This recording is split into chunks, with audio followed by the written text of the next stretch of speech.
5, 4, 3, 2, 1. Main engine start and liftoff.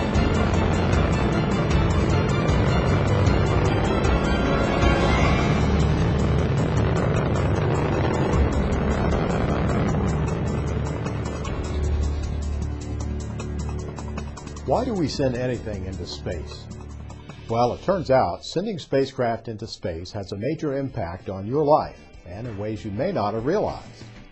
You're starting on a fascinating tour behind the scenes of NASA's Launch Services Program.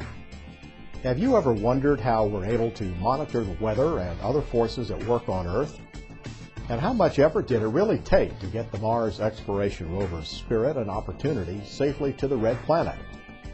These science and Earth-exploring missions all begin the same way, as a carefully designed and built spacecraft attached to a rocket and launched into space from one of NASA's 2 launch sites.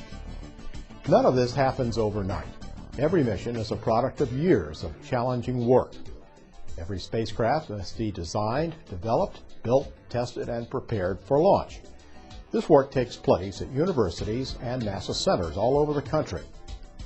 So how do these engineering marvels get to the launch site? And once they get there, who puts on the finishing touches to prepare the spacecraft for flight? Well, spacecraft are shipped either fully put together or in sections. They arrive by truck or by airplane to the Kennedy Space Center in Florida or Vandenberg Air Force Base in California. Once there, the spacecraft heads to a processing facility where engineers get them ready for launch.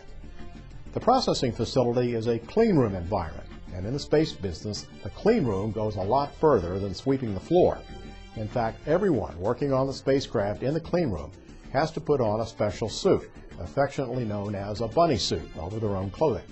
They have to tape their jewelry to their skin to keep it from getting loose in the work area, cover their facial hair, and tie a string around their glasses so they don't accidentally come off. It sounds extreme, but there's a good reason. The spacecraft and its delicate parts must stay as clean and bacteria-free as possible. When the spacecraft is finally ready for launch, it starts the last leg of its journey on Earth. The spacecraft is tucked inside a protective fairing and then added to the launch vehicle. NASA's Launch Services Program, operating from the Kennedy Space Center in Florida, uses many different types of space vehicles. The LSP engineers help choose the type of rocket that is best suited to the weight and the destination of the spacecraft and the mission's goals. Most rockets lift off vertically. Many of us have seen rockets that sit on a launch pad. When the countdown clock gets to 0, the engines ignite and send the rocket on its way. But there's also another more unusual type of rocket.